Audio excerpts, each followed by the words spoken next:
ஆதி துணை ஆதியே துணை ஆதியை அறிய குருவே துணை. மரளி கைதீண்டா சாலை ஆண்டவர்கள் மெய்மதம் மெய்மன ஞானம். கற்றவர் தொழ தங்கும் பூங்கரை காவி ஏறும் பூம்பட்டணம் குற்றமேதுமில் குறிஞ்சி நன்னிலம் குணம் குடி கொண்டு அங்கு ஏறவே. எல்லோருக்கும் நமஸ்காரம். இவ்விரிபுவன வேதமாமறைகளின் அதிகாரண செழுங்கலை கருவூலத்து ஆண்டவர்கள் திருவாயுரை விரிப்பு. இந்த மெய்ப்பாதை வேறு. வேதம் ஆசான் திருமேனி. வேதத்தை ஓதினாலே புண்ணியம். வேதங்கள் பூராவும் தித்திக்குது. திருமறை குருபெருமான். திருமறை குருபெருமான். திருமறை குரு தீன் திருமேனியர். தலைவன் தன்னை அறிந்தவனே குலத்தோன் என்று திருவேதம் உமக்கு உரைக்கச் சொன்னது எம்மை என்ற நமது தெய்வம் அவர்களின் உத்தரவின்படி நமது தெய்வம் அவர்கள் என்றென்றைக்கும் அந்த அறிவு பரிசுத்த ஆவியானது வலுக்கொண்டு விசும்பி எழுந்து தளிர்த்து ஓங்கி செழித்து வளர்ந்து விரிந்து செங்காம் பரும்பு முளை காட்டி பூவலங்கார அழகு குமுறி பிஞ்சேரி காய் கொழுங்கும் கணம் சுமந்து வரும் இளம் செம்மலாகிய இவர்கள் இப்போது எங்களின் எல்லா மத வேத சாதிகளின் உட்பொருள் ஆதார உற்பவ உற்பன தாயகமாகிய மூலபுருஷ ராஜநாயகமாகவும் மகா துலக்க விளக்கமாக ஏறி நின்று விளங்கி கொண்டு இருக்கின்றார்கள். ஆக இதுதான் நமது தெய்வம் அவர்கள் பிரம்மோதய மெய்வழி சாலை ஆண்டவர்களின் செயல் அடையாளம் அல்லவா? மகா துலக்க விளக்கமாக எல்லா மதவேத சாதிகளின் உட்பொருள் ஆதார உற்பன தாயகமாக அவங்க விளங்கி கொண்டிருக்காங்க. அப்போ எமது சர்வ மத வேத தாயகமாகிய மெய்வழி பெட்டகத்தின் செயல் இன்று இவ்வாறாக விளங்கி கொண்டிருக்கின்றது என்று நமக்கு திருவருட்குரலில் பேசி வர்றாங்க. நம்ம ஆன்மீக பகுதி அகில வளம் வரும் பருவத்தில் பேசி வர்றாங்க அல்லவா? ஆக இப்படி அந்த தாயகமாக வேத தாயகமாக திருமறை குருபெருமானாக அவங்க எப்பவும் அந்த பரிசுத்த ஆவியாக விளங்கி கொண்டு இருக்காங்க. அப்போ அந்த பரிசுத்த ஆவியிலிருந்து என்றும் அழியாத வேத வாசகத்தின் சிறப்புகளை ஒவ்வொன்றாக படித்து தரிசனை செய்து வருகிறோம். இப்போ அதன்படி இன்றைக்கு இந்த பதிவிற்காக நான் எடுத்துக்கொண்டது மீண்டும் நம்முடைய திருவருட்குரல் வேத நூலிலிருந்து திருச்சிராப்பள்ளியில் நிகழ்த்திய விஸ்வநாத உயிராணி திருவசனம் 325வது திருவாக்கியத்திலிருந்து ஒரு பகுதியினை எடுத்துக்கொண்டேன்.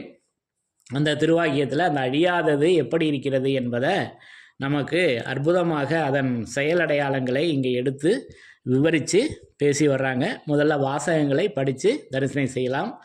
பிரம்மோதய மெய்வழி சாலை ஆண்டவர்கள் திருவாக்கியம் திருவருட்குரல் திருவாக்கியம் எண் 325 பக்கம் எண் பழைய அச்சுநூல் பக்கம் எண் 305. சாதிகளின் கர்த்தாவே. மனுவை இறைவன் சாக படைக்கவில்லை, பின்னே என்ன இப்ப இருக்கிற இவனுடைய இந்த பீத்த உடலை தூக்கி எறிந்துவிட்டு இதற்குள் இருக்கிறதே எக்கோடி காலத்திற்கும் அழியாத அந்த ஜீவ பிரகாச தங்க உடல், அதை பெற்று நித்தியனாக வாழவே படைத்தான். அப்போ சுருக்கமாக இந்த வரிகளை மட்டும் நம்ம எடுத்துக்கொண்டோம் இந்த பக்கத்துல இருந்து. அப்போ இங்கே அற்புதமாக இங்கே நமக்கு எடுத்து கொடுக்குறாங்க. அப்போ இந்த திருவாக்கியங்களை நல்லா விளங்கிக்கணும். இப்போ இதற்கு முதல்ல பார்க்குறப்ப பொதுவாக ஒரு அர்த்தம் நம்ம பீத்த உடல் பாருங்கள், நம்ம உடலையே என்ன சொல்கிறாங்க? பீத்த உடல் தான் சொல்கிறாங்க அல்லவா? நீ இன்று இருக்கும் இந்த தேகம் இரத்தம் மாமிசம் கொழுப்பு நிறைந்த நாரி அழுகி போகும் தேகம். யாரு நல்லா கவனிக்கணும். இந்த திருவாக்கியம் திருமஞான குரல் 54வது திருவாக்கியத்தில் பேசி வர்றாங்க. மெய்வடி சபை அங்கத்தினர் ஒருவருக்கு எங்களை தங்கள் அங்கங்களாக ஆக்கின்னு அனந்தாதி தேவர்கள் பேசி வர்றாங்க மான்மியத்தில் அல்லவா? அந்த சபையில் சேர்ந்து அங்கத்தினராக ஆகி உள்ள அண்ணாவுக்கு உடல்நிலை சரியில்லாமல் சந்நிதியில் வந்து தீர்த்த பிரசாதம் கேட்டபோது என்ன உத்தரவு ஆகுதுன்னு அங்கே பேசி வர்றாங்க. இப்போ நம்ம குறைவாக எடுத்து சொல்லலை, உள்ளதை உள்ளபடி தெய்வம் வேதத்தில் சொல்லியிருக்காங்க. வேதத்தில் சொல்லியிருக்கிறத நம்ம எடுத்துக்கிறோம். அப்போ நீ இன்று இருக்கும் இந்த தேகம் இரத்தம் மாமிசம் கொழுப்பு நிறைந்த நாரி அழுகி போகும் தேகம், இதுதாங்க நம்முடைய இந்த பீத்த உடலினுடைய லட்சணம். அப்போ அவங்க ஏற்றி வைத்துள்ளது அந்த சைவ திருமேனி. இப்போ அதை சோடச நிலையில் பேசி வர்றாங்கல்லவா, நம் குல தெய்வ சைவ திருமேனி சுருதி பெருமான். ஆனால் நாம் உன்னை குடியேற்றி வைத்துள்ள அந்த சைவமேனி இரத்தமோ மாமிசமோ இல்லாத பரிசுத்த தேகம் அல்லவா, அதில் நாம் என்று நிரந்தரமாக குடிபுகுவோம், என்றைக்கு அந்த நித்திய வாழ்வை கைபோடுவோம் அப்படின்னு இன்னும் தொடர்ந்து பேசி வர்றாங்க. அப்போ அந்த பீத்த உடலுக்காக இதை எடுத்துக்கொண்டது. இப்போ இதை நல்லா விளங்கிக்கணும். இப்போ இந்த திருவாக்கியம்லாம் நம்ம மாமிச தேகம் மாமிச தூளம் மாமிச உடம்புல இதை பங்கி கொண்டிருக்கிறோம் அல்லவா, இதன் திருவாக்கியத்திரை நம்ம பங்கி கொண்டிருக்கோம் அல்லவா. அப்போ இந்த பீத்த உடலுக்குள்ள அந்த அழியாத அந்த ஜீவ பிரகாச தங்க உடல், அந்த ஜீவ பிரகாச தங்க உடல் இருக்கிறது அப்படின்னு பேசி வர்றாங்க. இன்னொரு தடவை படிங்க அந்த ஒரு லைனை மட்டும். எக்கோடி காலத்திற்கும் அழியாத அந்த ஜீவ பிரகாச தங்க உடல் அதை பெற்று நித்தியனாக வாழவே படைத்தான். அப்போ எதற்காக நம்மளை தெய்வம் அவங்க படைச்சாங்க, ஆதிபிதா படைச்சாங்க அப்படின்னாக்கா, இந்த பீத்த உடலை விட்டுவிட்டு இதற்குள் இருக்கின்ற அந்த அழியாத ஜீவ பிரகாச தங்க உடலை பெற வேண்டும். அப்போ இதற்குள்ளே இருக்கிறது என்பதும் உடனே நமக்கு பொதுவாக யதார்த்தமாக என்ன தோணும், நம்ம உடம்புல இருக்கிறது அப்படின்னு. அப்போ தெய்வம் அவர்களும் தாங்கள் தூள திருமேனியில் இருந்த காலத்தில் உன்னுடைய உடம்புல இருக்குது என்று சொல்லி காமிச்சிருக்காங்க அல்லவா. அப்போ இப்போ வேதங்களில் பல இடத்துல இதையும் பேசி வர்றாங்க. அப்போ இதை வந்து நம்ம உடம்புல எப்படி இருக்காங்க என்று நான் தேடி பார்த்த வகையில் என் உடம்புல என்ன இருக்குன்னா, நல்லா கமகமன்னு நாத்தம் தாங்க இருக்குது. அத்தர் புனுகு ஜவ்வாது முதலிய எவ்வளவு வாசனை பூசினாலும் என்னோட உடல் நாற்றம் போகுமா? போகாது. இந்த வாசனை திரவியங்களால் மூக்கை ஏமாற்றலாம், ஆனால் தன் உடல் நாற்றம் விலகாது என்று திருமஞான குரல் 5வது திருவாக்கியத்தில் பேசி வர்றாங்க அல்லவா. அதை தான் நான் வந்து அந்த திருவாக்கியம்தான் என் கண் முன்னாடி வந்து நிற்கிது. அப்போது இதையும் நமது தெய்வம் அவர்கள் தான் உத்தரவாக வெளியாக்கி வச்சுருக்காங்க. நான் இதை தரிசனம் செய்கிறேன். அப்போ என்கிட்ட எதுவும் இல்லை, தெய்வம் அவர்களின் அந்த திருமேனியில் அது இருக்குது. அந்த திருமேனி இன்றைக்கு வேதமாக வைத்திருக்கிறார்கள். அதில் அந்த ஜீவ பிரகாச தங்க உடல் இருக்கிறது. என்றும் அழியாத அந்த ஜீவ பிரகாச தங்க உடல் அது தங்கமாக இருக்குது அல்லவா. அப்போது தங்கம்னதும் நமக்கு தெரிஞ்சது என்னது, இந்த 24 கேரட்டு 22 கேரட்டு. இப்போ அது கூட இன்றைக்கி லட்சத்தை தாண்டிடுச்சு பவுனு.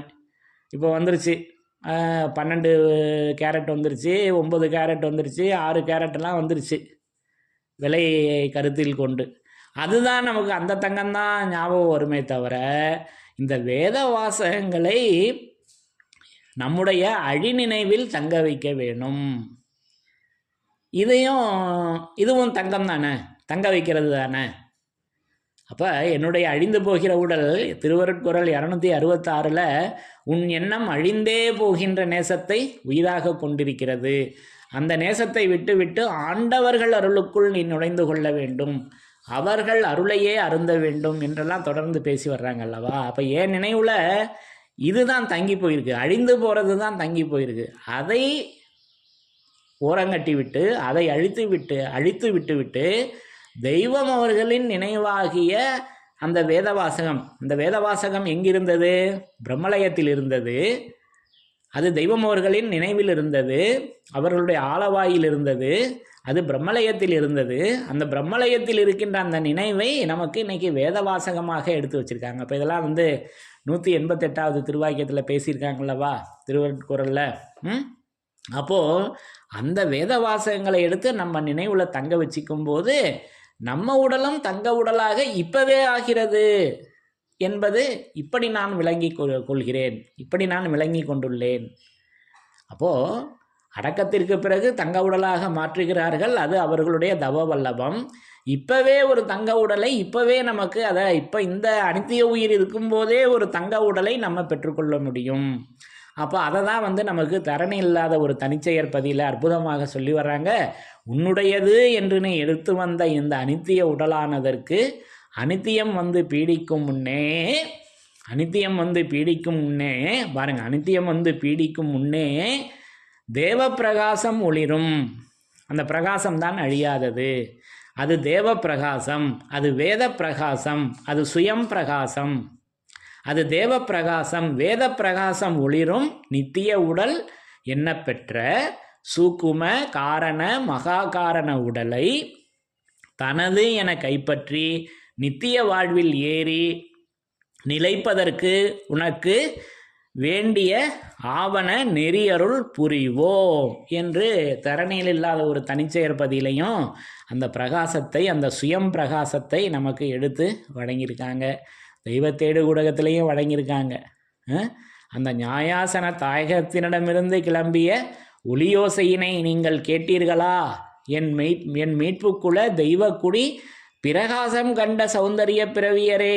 தெய்வத்தேடு ஊடகத்தின் கடைசி பகுதி. அப்போது பிரகாசம் எது என்றால் அந்த நியாயாசன தாயகம். நம்முடைய பொன்னரங்க தேவாலயத்திலிருந்து ஒவ்வொரு வணக்கங்கள்லையும் அந்த ஒளி ஓசை கிளம்புது அல்லவா, அந்த வேத வாசகம் அவர்களுடைய துணி கிளம்புது அல்லவா, அந்த ஓசை ஒளியெல்லாம் ஆனவரே, அந்த ஒளியோசை கிளம்பினதை நீங்கள் கேட்டீர்களா? அந்த பிரகாசம் அது கண்ணில் பார்க்கக்கூடியதாக இல்லை, அது செவியில் கேட்கக்கூடியதாக இருக்கிறது இந்த பிரகாசம். அப்போ இது லைட் இல்லை, இது சவுண்டு, சப்தத்தை குறிக்கின்றார்கள் என்பதை நான் படித்த, ஓரளவு படித்த இந்த வேதங்களை, நம்முடைய வேதங்களை நான் படித்த, ஓரளவு படித்த வகையில் என்னுடைய புரிதலில் இப்படி நான் அந்த பிரகாசத்தை நான் உணர்கிறேன். இப்படி அந்த தங்க உடலை இப்போவே நமக்கு அதை வச்சுருக்காங்க. அப்போ அதை தான் இரும்பு தங்கமாக்குறது அப்படின்னு சித்தர்கள் இதில் பேசி வர்றாங்க. அப்போ இரும்பு என்ன ஆகுது, வெளியில் இருந்ததுனாக்கா தண்ணி பட்டுச்சுன்னா துரு பிடிச்சிருது. இப்போ அப்படி தானே என்னுடைய மனமும் இரும்பு போல தானே இருந்தது, துரு பிடிச்சிருக்கிற அந்த மாயையில் தானே நான் சிக்கி கொண்டு இருக்கேன். அப்போது அந்த மனதை இப்படி நமது தெய்வம் அவர்களின் அந்த ஆலவாயினிடமிருந்து வெளியாகிய அந்த துணியின் மூலமாக அந்த வேத வாசகத்தை எடுத்து எடுத்து பேசி பேசி இன்றைக்கு அதை தங்க உடலாக ஆக்கி வைத்திருக்கிறார்கள். இது எப்படி பொருத்தமாக இருக்கிறது? ஆக இப்படி நான் அதை உணர்கிறேன். அப்போ அதை முதுமொழி உதய பருவத்திலையும் பேசி வர்றாங்க. அதனகத்துறை ஆண்ட சலாசனர் வதனகத்திரும் தேவெளி ஏற்றியே பதுமராக பளிங்கொளிர் ஏற்று பொன் முதுமொழி. அப்போ காதுக்கு பொன் பூட்டுதல். அப்போது பொண்ணு எதுக்கு பூட்டுறோம்? காதுக்கு பூட்டுறோம். ஏன்னா அது இறைவன் நுழையிற இடம். இப்போ அதுக்கு ஒரு அலங்காரம் கொடுக்கணுமே இந்த தூளத்துலையும். அதற்காக இந்த நடைமுறைகளை எல்லாம் நம்முடைய மூதாதையர்கள், முன்னோர்கள், பெரியோர்கள் ஏற்படுத்தி வைத்திருக்கிறார்கள் என்பதை இப்படி நான் உணர்ந்து பார்க்கிறேன். அப்போ பொன் முதுமொழி உதயம் இங்கன் ஓதுவாம். அப்போ அதல்லவா அந்த பலன்பெறும் சான்றாகி அந்த பதிவை எடுத்து அல்லவா நாம் ஓத வேண்டும். அப்போது அல்லவா அது ஜீவப்பிரகாச தங்க உடலாக இப்போவே மாறுகிறது. இந்த பவுன் கிரயம் கொண்டு வாங்க முடியுமா? இதற்கு கிரயமே நமது தெய்வம் அவர்கள் தான். அவங்க தான் இது மதிப்பிலடங்கா மாணிக்கத்தை நமக்கு பரிசாக வழங்கியிருக்காங்க. அப்பேற்பட்ட கிரயம் உடையது இந்த தங்க உடல் என்பதை இப்படி நான் அந்த வேத வாசகமாக உணர்கிறேன். ஏன்னா இந்த வாசகம் நான் புழங்கிக்கிட்டு இருக்க உலகத்தில் இருக்குதான்னா இல்லை, அழிந்து போகிற பேச்சு தான் இருக்கே ஒழிய அழியாத இறைவனுடைய பேச்சு இருக்குதான்னா இல்லை. அதை இன்னைக்கு நம்ம வேதங்கள்லையும் கொடுத்துருக்காங்க. இதற்கு முன் உண்டான மத வேதங்களிலையும் அந்த வாசகங்களாக இருக்கின்றன. அப்போ எல்லா மதத்தினுடைய வேதங்களையும் இங்கே தெய்வம் அவங்க எடுத்து கொண்டு அவர்கள் ஆகமம் ஆகி நின்று அன்னிப்பான் தாழ் வாழ்க என்ற சிவபுராணத்தில் கூறியுள்ள உத்தரவின்படி நமக்கு அதை தங்க உடலாக, அந்த அழியாததை, அது ஜீவப்பிரகாச தங்க உடல். இன்னொரு படிங்க.